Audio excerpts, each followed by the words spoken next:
Hey there, it's Sava here. Everybody's got a Jamie Jury story, and now it's time to hear his. Join me for the next live recording of 3 Food Memories in Jamie's home.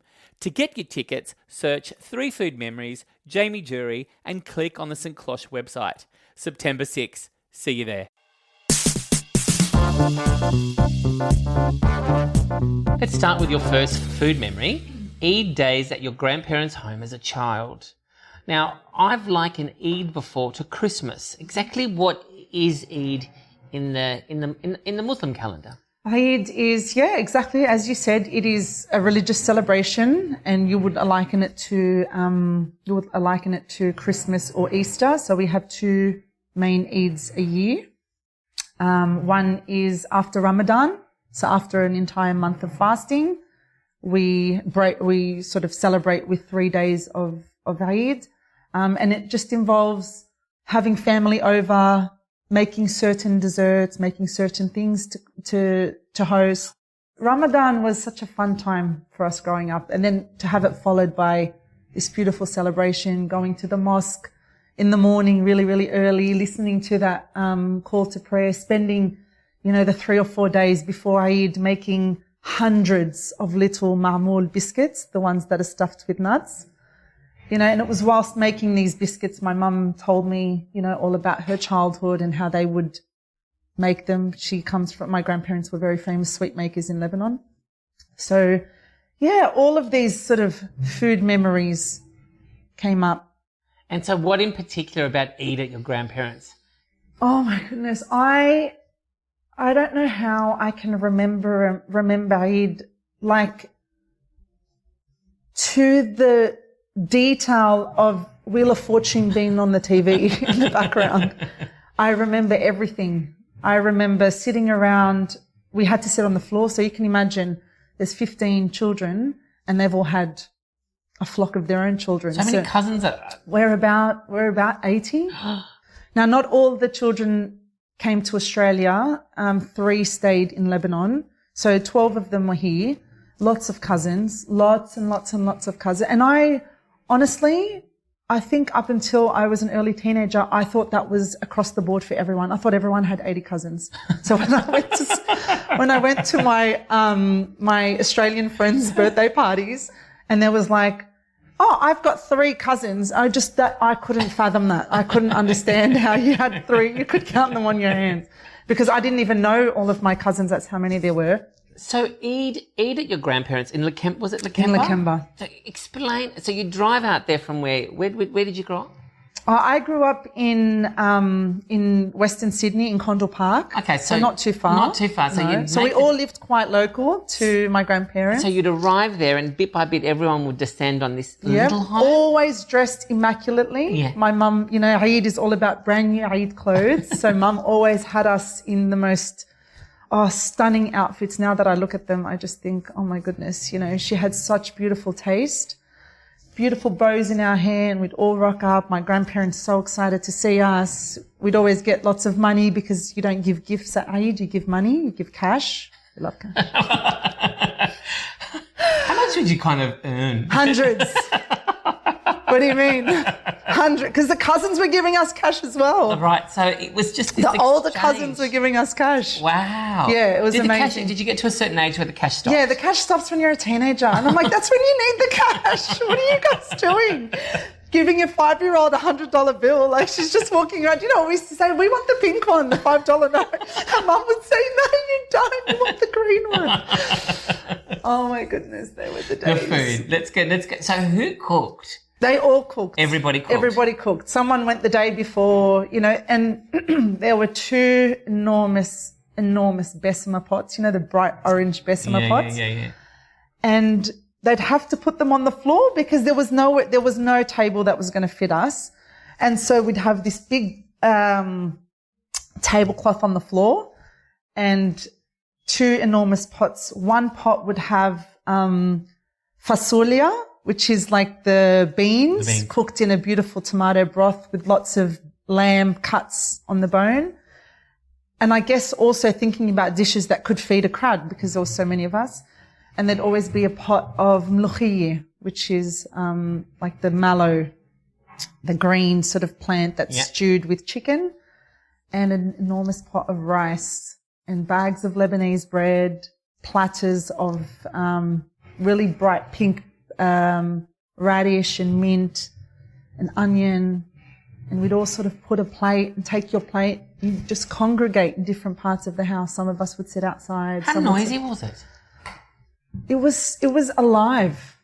There was bickering and there was joy. There was Eid music playing. There was Wheel of Fortune playing. There was conversation. My childhood, because of those memories, was incredible. I could never replicate that for my children. The sweet component of this meal.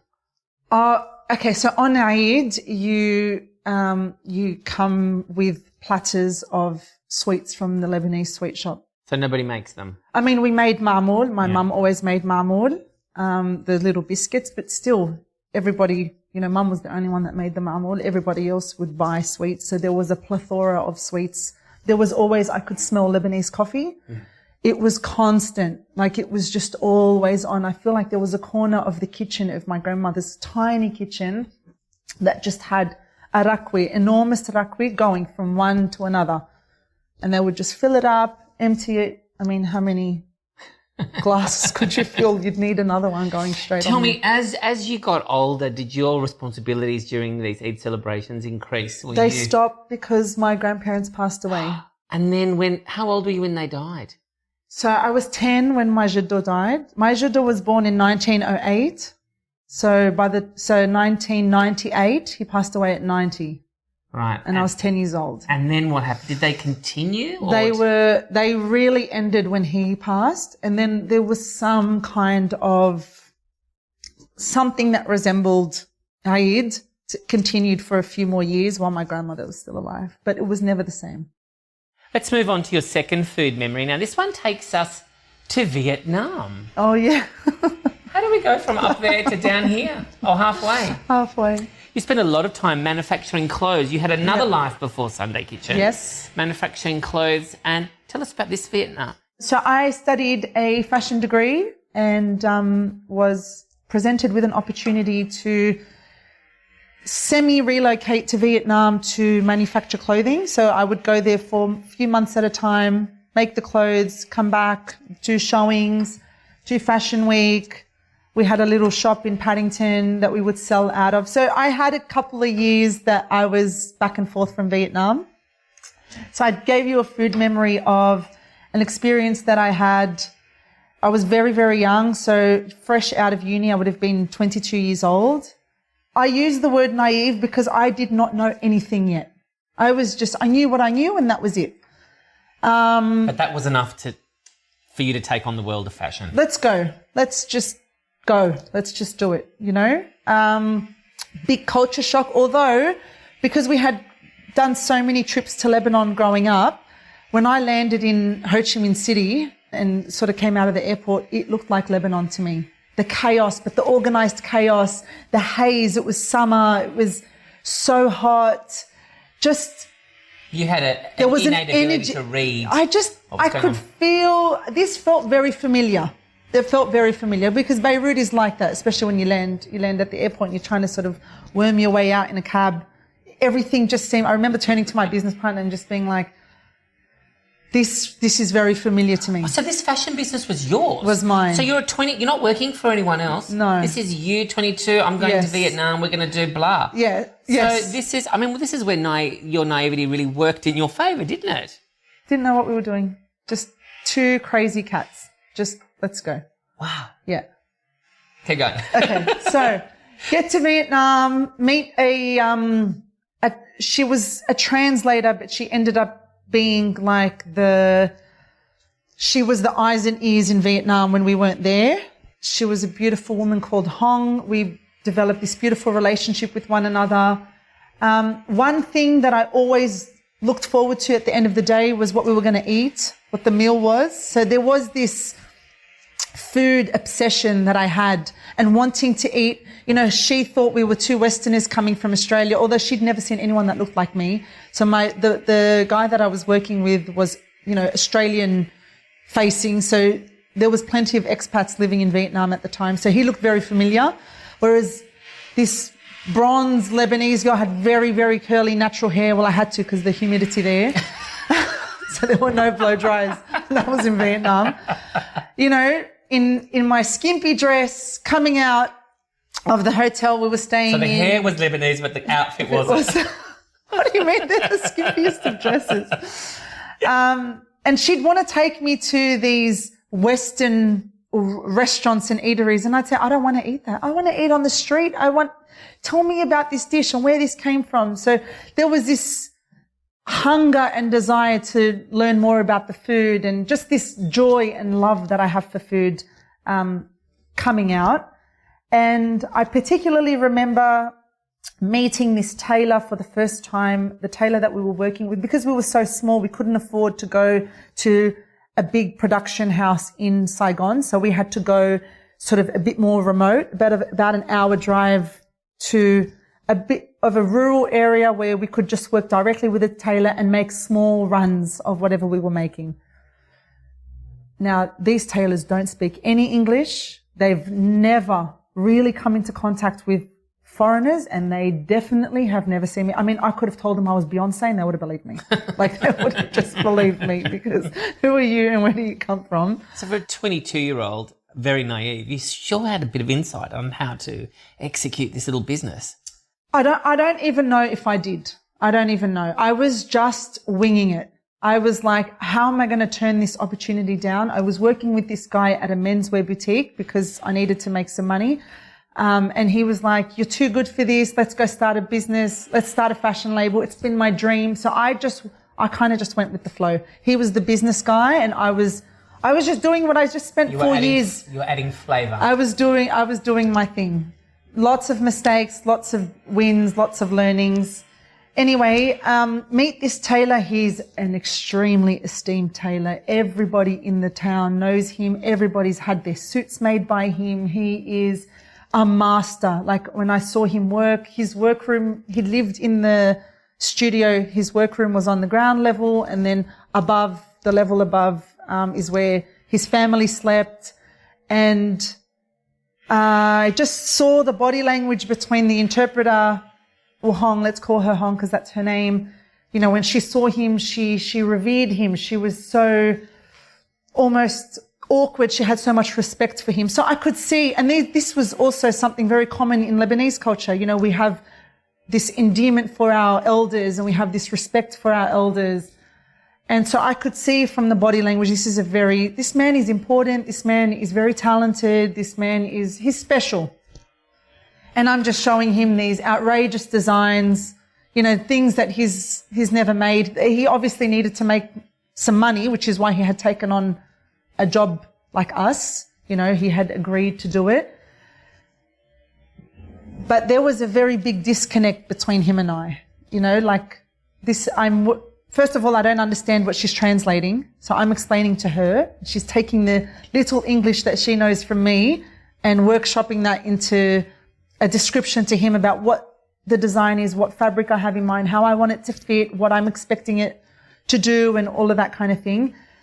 And I just sort of see him, he wasn't into it. He'd be looking at me like, who are you and what are you doing here? The designs were definitely beneath him. You know, this man is a tailor. He does tailoring. He does men's blazers. Did you feel out of place? Extremely. I was like, what am I doing here? Wasting his time? Wasting his time, embarrassed. There's 20 something years between us. There's all this experience between us. I am not even a spring chicken. I am like before that. The only thing I have done is a fashion degree. I've got a fancy paper. There's no experience. There's no life experience. Anyway, I'd be sitting in the workroom. Hong would be doing her thing, translating. They'd be discussing. There's a tenseness in the room. I could feel it, you know. We're from two completely different worlds. And we're trying to, and there needs to be so much of a harmony between the designer and the pattern maker, the tailor, the sample machinist. But I would distract myself with his wife, who would be in the kitchen, and she'd have Vietnamese music on, and she'd just be dancing around the kitchen cooking. She'd be making lunch, and that was my mum. Exactly. I'm like, this is familiar to me. I know what this is like. I know what she's doing. She's making lunch for everybody, and she would always be smiling every time I caught her eye, and she'd be coming in and out, getting ingredients. They had a fridge outside. They had this in here, this in there. Everybody else was busy working, and she was just doing her thing in there. And I'd just be hypnotized on her. I was watching her and smelling all the aromas coming out of the kitchen, and they would stop. So our meeting would finish and it would be time for them to have lunch. So the whole workroom stops and everybody has lunch together because they're in a house. They're in the family home. And that was our time to leave. One day we would have visited, I don't know, maybe 6 times. And so Hong would make a scurry for us to leave. Come on, Karima, let's go pack all our things and shuffle out. And just before we left once, I said to her, I wish I could eat. And she had brought out duck. And they had, all this beautiful, very traditional home-style Vietnamese food. But there was duck, there were rice paper rolls, there was this beautiful noodle dish salad that she had put on the table. And I just said to Hong, I wish I could eat that. I just wish I could eat that. And she was like, stop it, Karima. Like she would always, because that was out of place to say. And she didn't want to have to, she didn't want me making a scene. She was just like, come on, let's go. And the tailor's wife had said to her, what did she say? And she was like, oh, nothing. And she said, no, what did she say? And she said, she just said that she wants to have lunch with you guys. You know that old El Paso commercial? When they're talking and then they erupt that's what happened. Both of their faces, the tailor and his wife, just ignited. They couldn't believe that this crazy young girl, you would be interested in wanting to eat their food and wanting to sit down and have. So let's look at this for a second. So here is you thinking that he's not interested in your work, all right? And my world, in who I am and what I'm doing. But the minute you show interest in what they're breaking rice around. That's right. Their attitude. Because everything about me broke all the rules. I'm in my little tight dress. I've got these flamboyant designs. I'm just crazy. Nothing made sense to him. And then it did. And then we had common ground. We just had something. Mashallah. We worked together for almost 4 years. I knew this story was coming. After that. We ate lunch together at every sitting. Your third food memory are figs at your uncle and grandparents' home in Lebanon. Yes. Let's go back to the Mediterranean. God. That was my childhood. How often did you go back to Lebanon? Oh, my crazy parents, like my mum was 20, almost 21 when she had me. So a baby. My dad is like 6 years older than her, so he was about 27, 28. They came to Australia the year the war stopped. So there was a civil war for 19 years. They came to Australia. They went back to Lebanon. They went back to Lebanon the year the war stopped. 1990 was our first trip. Okay. So I was 2 years old. Yeah. Wow. Yes. And then we continued to go almost every year. But our Lebanon trips were in the village, in my dad's village.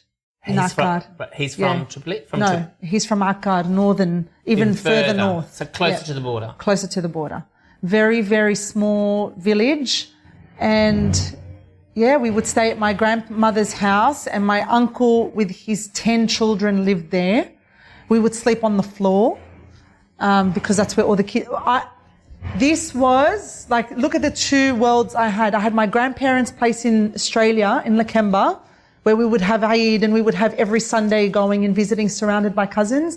And then these Lebanon trips for, summers at a time or winters at a time, surrounded by cousins my age. All the time? All the time, sleeping on the floor. All of his sisters lived. He had 2 sisters and 1 brother, and they all lived within walking distance. Everybody in the village were kind of related to one another. So we would wake up in the morning, go for a walk to the bakery, go for a walk to the little shop, go for a walk to the ice cream shop. And there was nothing. Like, when I think about these holidays, it's not like my parents could afford to take us on a lavish holiday, but it wouldn't have costed them much. They just needed the flights there. And we would have the most incredible time. Like, I knew what a chickpea was, a green chickpea. Like, do you know what a green chickpea looked like? A fresh chickpea. Do you know what it looks like? No. So my memories, and figs and apricots and all of these things that, you know, you come to love and appreciate as an adult, I had exposure to them from such a young age in the natural raw form in such big quantities. So my cousins and my uncle would take us to a plot of land they had, which was growing these chickpeas. So they grow on a kind of plant this tall, and they're little green pods, and they've got the chickpea inside, and you've got to pop them open. They taste like a sweet pea. They're absolutely delicious. I have the same relationship with carob off the tree. Amazing. The exactly. boys and I, we pick it. But like, I only knew what carob was in its natural form as an adult. And a lot of people don't know what chickpeas are, and, you know, figs and all of these types of things, where even the pressing of the extra virgin olive oil, like all of these things that I had exposure to from such a young age. And I could almost draw the tree and the layout of, and the flat roof in the village where they would lay all of these sheets, bed sheets, and put all of the figs that they had picked, because there was such an abundance, you could never eat through it all. So they would preserve it into jam, or they would they'd dry it into dried figs to eat.